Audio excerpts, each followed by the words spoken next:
All right, so we are continuing with decimals. We skipped a lesson and we're jumping into number sense decimal multiplication.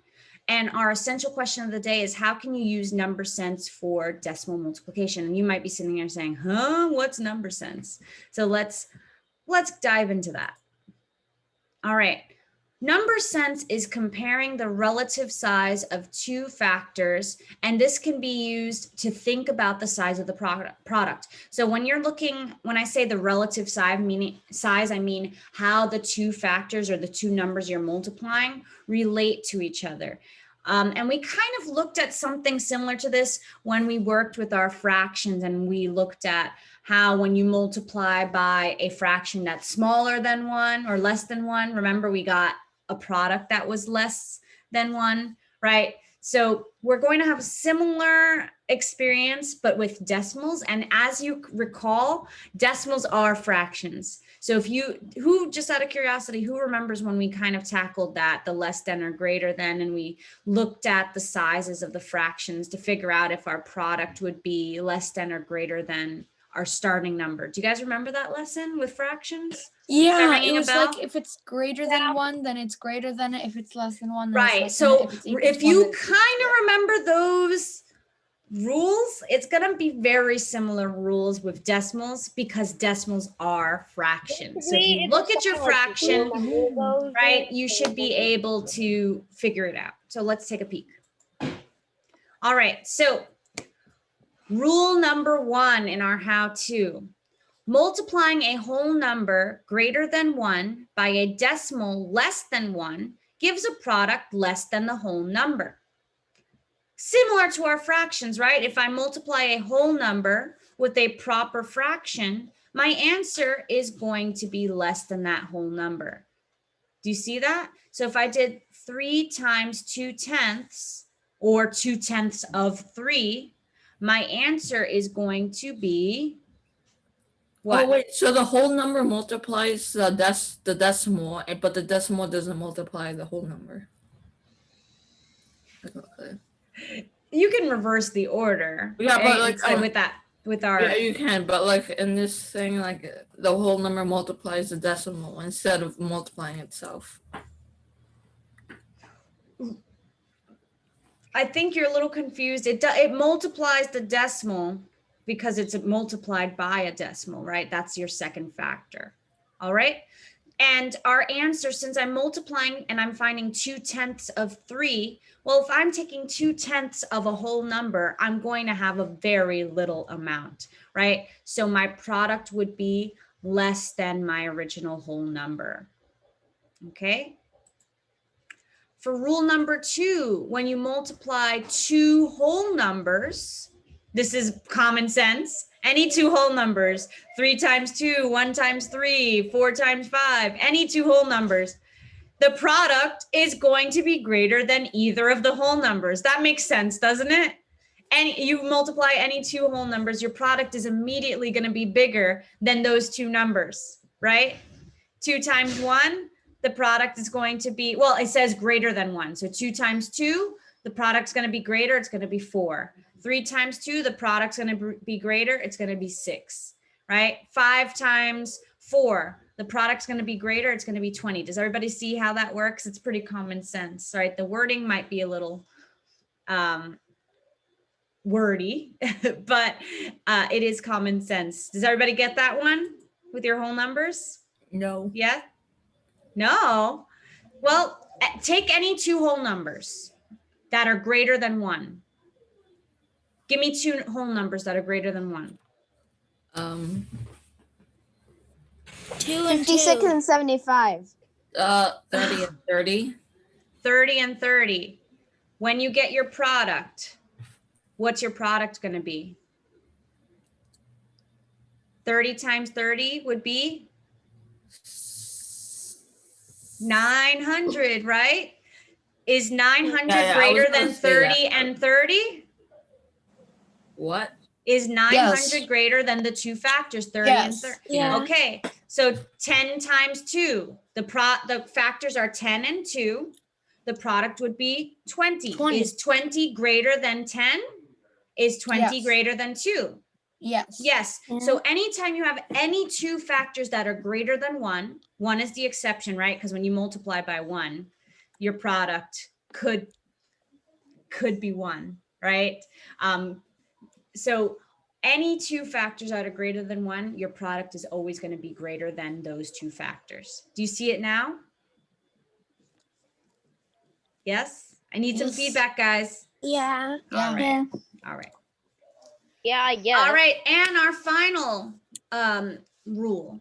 When you multiply two numbers that are less than one, meaning any proper fractions in this case, right? 3/10 and 2/10.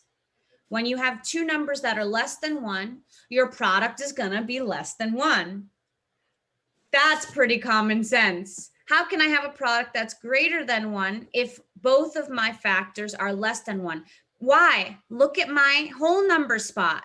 No matter how big my decimal is going to be, my whole number is still 0 times 0. What if it's 5/10 times 2/10? 5/10 times 2/10 will give me 10/10. Isn't that a whole number though? Oh, sorry. 5/10 times 2/10. Oh, it has to be less than one. Two numbers less than none gives you a product that's less than one. But 2/10 and 5/10 are both less than one. Oh, I'm so sorry. I'm saying the number wrong. It's going to give you 10 hundredths. My apologies. 10 hundredths. The 10 would wait. still stay after the decimal point. It wouldn't stay. like add on to the one? No. Yeah, Okay. it wouldn't. Okay. And I'm going to show you also the rule for where your decimal point goes when you multiply. All right, I'm going to show you that rule also, which will help you with your number sense a little bit more. So my apologies there. So yes, 5/10 times 2/10 would be 10 hundredths. Okay, you would have two decimal places after your decimal point. So it's always going to be less than one. Remember that, because if you look at your whole number, 0 times a 0, you're going to still have 0. Okay. All right. Thank you to Maisie. I'm still waiting for some more pet pictures, but Maisie did send a beautiful picture of, and she did a great job sending this picture because it's kind of hard to capture a moving fish in a bowl. But she did it, excuse me. But she did it. And so today's problem features the beautiful coral who made an appearance and is shining brightly in her bowl. So let's get started. Maisie purchased a 2-gallon glass bowl for her fish coral. She wants to determine how many liters of water she will need to fill Coral's fish bowl. If she needs 3 79 hundredths liters for every gallon, how many liters of water will she need? So she purchased a 2-gallon fish bowl. Of course, that's in customary units. She has a container she's filling with metric units, so she wants to make a little bit of a conversion here. So we're going to have to take those 2 gallons of water, and for each gallon, it's going to be 3 79 hundredths. What will my equation look like here? Not asking you to solve it yet. I heard someone say my operation will be multiplication. Who would like to set up my multiplication problem for me? Okay, Lucy, what will my multiplication be? 2 gallons times 3 79 hundredths. Beautiful. And I had a feeling you would say that. So what happens then? Dum, dum, dum. If I were to start giving you the answer here, if I gave you a product, and do you think you could use your number sense to compare the two factors that you're looking at? Look at the size. So you've got 3 79 hundredths. Think of the size of that factor. How many whole numbers? I think that do we have do we have any numbers that are less than 1, greater than 1? Are both factors less than 1 or greater than 1? Take a look at that. Now, if I were to just say 758, your answer is going to have a 758. That's the order. Is it 758? Is it 7 and 58 hundredths? Is it 75 and 8 tenths? I want you to take a look at your two factors and think about where my decimal point would go in this answer. So take a look. After the 7. Who thinks it? Okay, Sebastian says after the 7. Who thinks I agree with that. you? Okay. Oh, I forgot. The decimal point could also potentially go before the 7 and be 758 thousandths. Where do you think? Now, I did part of the work for you. I did the multiplying because we haven't learned how to multiply our decimals yet. But I just want you to be aware of what your answer could be. That's all we're doing today. We're thinking about our numbers, right? We are looking at the sizes of our factors and thinking about what our number might be close to. So After the 7. raise your hand if you think the decimal comes after the 7. Only a couple people have their hands up. All right, does anybody want to explain why they think it's after the 7? Sinjin? Yes. Okay, well, I think it's after the 7 because if you just look at the first factor, it's one whole number and two like decimal digits. So I think like the relativity, if that's what you mean by like Yes. look at the relative size of the two factors. If you were to make like the 2 a decimal, then you do like 2 like 0.00, and then like the decimal would come after the first digit. So I think that's why it comes after the 7. So because we have two whole numbers that are multiplying, you know that your answer is going to have to be, the product is going to have to be greater than the two whole numbers, right? It'll have to be greater than 3 and greater than 2, which still leaves a lot of wiggle room, right? Because then it could be 7 and 58 it could be 75 and 8/10. It could be 758. But what tells you specifically it's gotta be 7? What tells you specifically it's gotta be 7 is the whole number and a decimal immediately after that? Julian? Because you can just multiply the whole numbers 3 times 2 and it brings you to 6, which is pretty close to 7, but not close to 758 Right. or 75. You are spot on, right? Fifth graders, if you logically look at your two whole numbers as well, you have to remember that using part of your number sense is doing a little bit of mental math here. If I were to just look at my two whole numbers, 3 times 2, that's about 6, which means my answer can't be in the tens, can't be in the hundreds.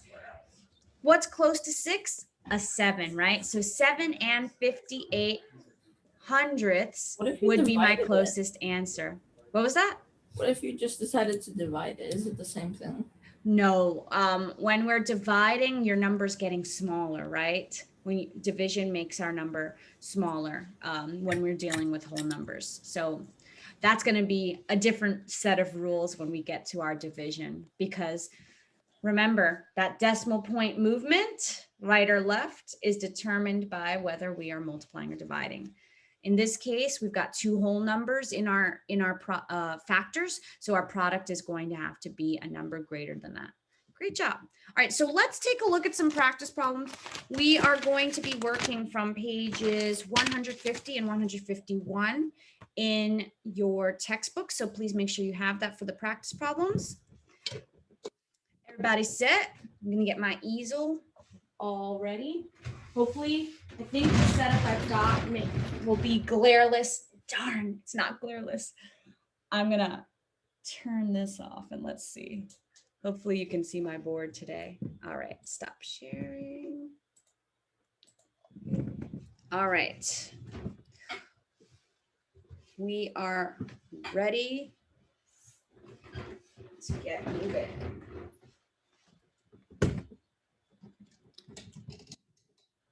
Okay, so for these sets of problems that we're looking at, more importantly than the solving of the problems, today what I really want is for us to take a look, yes, Lucy, to take a look at our two factors And I'm going to give you the product, but what I want you to do is just build on that number sense. Take a look at the possible numbers in your product and tell me where your decimal point would go. You're trying your best to take a look at an answer and really think, is this right? Does this make sense? Is it logical? All right, and we're going to have a little bit of our Spock in there, thinking of whether something is logical or illogical. Yes, Sinjin. Okay, so I can't find my textbook. So it might still be at school because it's not in my All right, so backpack. I'll put the my problems up and we'll supplies. take a look at it together. Okay. All right, so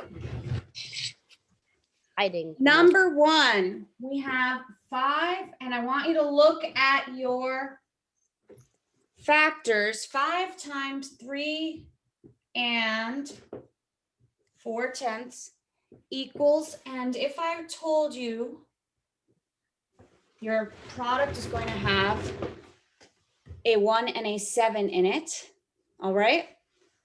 So I want you to look at your two factors and let me know, where do you think my decimal point must go?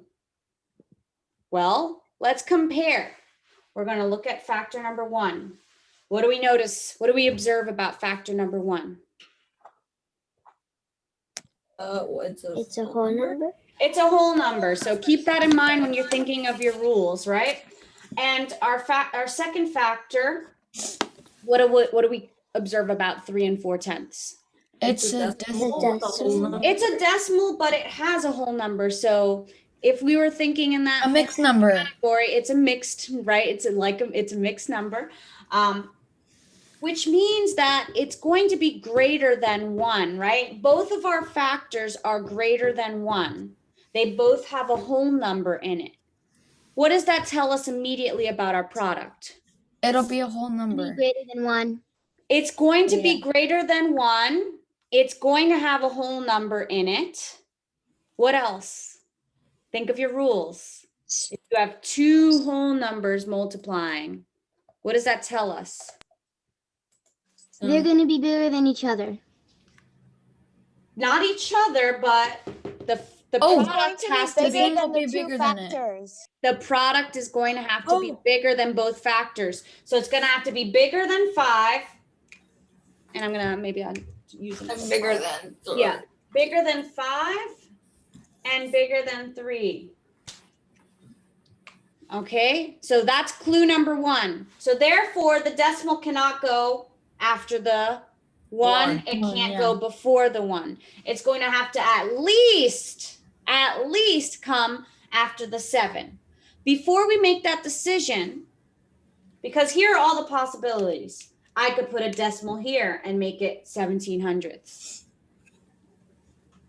I could put a decimal here and make it 1 7/10. Those 2 options are out of the way. I could put the decimal here and make it 17. I could even, if I wanted to, annex a 0 and put the decimal here and make it 170. All I know. How would it be? 7. The answer would be 17 though. Well, that's what we're going to talk about right now. Our number sense tells us enough that we know our decimal would have to come after the 7 at least. To double check though, a little mental math. Look at just your whole numbers. I have about a 5 times a 3, which gives me 15. guess what? 15. My answer has to be close to 15 then. So where should my decimal go? After the 7. After the 7. It can't be bigger than 17. So there's my final answer. 5 times 3 and 4/10. There you go. I It's see how, going to like, wait, wouldn't the, so, This All was, right. I don't get it. Well, look at my 2 whole numbers. So if I were to round the 3 and 4/10 to about a 3, 5 times 3 would give me 15. But since this is a little bit more than 3, my answer is going to be a little bit more than 15. So I'm actually going to get 17. Do you see that now? So Yeah, if I were to but give you how do the you 1 know and the the 7, But how do you know the decimal point goes after the 7?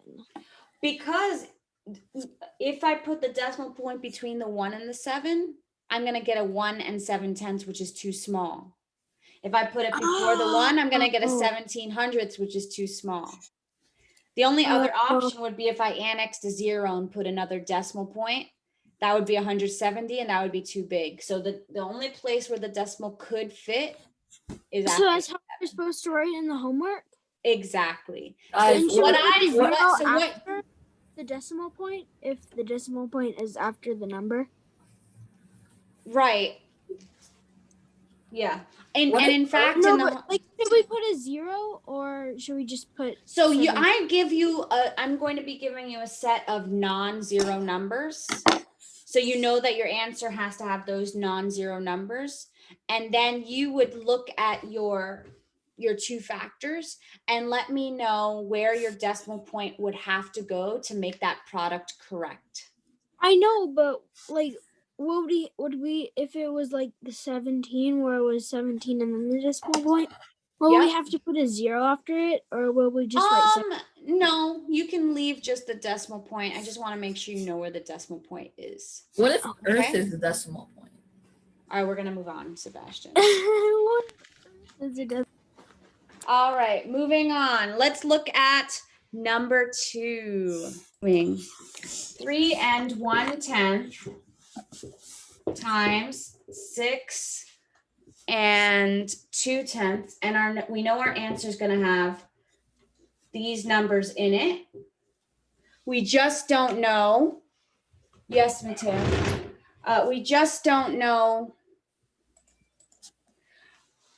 where our decimal point goes in this number. So we're going to have to compare again both of our factors. So we have 3 and 1/10 times 6 and 2/10. Does everybody see that? Yes? You can see my board? Yes. All right. So far, looking at our two factors, what can we tell about them? About their size? They're more than one. They're both rounded to 3 and 6. Right. You can round them mentally, right? The whole point is using mental math here. So we can round them mentally to 3 and 6. We also know, I heard someone say that both of our numbers are greater than 1. Yes? So when both of your factors are greater than 1, what does that tell us about our product? It can't be 1.1 and 922. Right. So what is that? What rule are we looking at? When you multiply two factors that are both greater than 1, right? They're both a whole number greater than 1. Our product needs to be greater than what? The factors. Than both of the factors. So my product has to be greater than 3 and greater than 6. All right. So far that rules out putting the decimal here.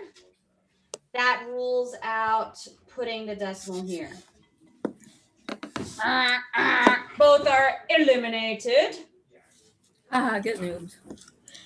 All righty. So with those eliminations, our decimal points can potentially go after the 9, after the 2, after the 2.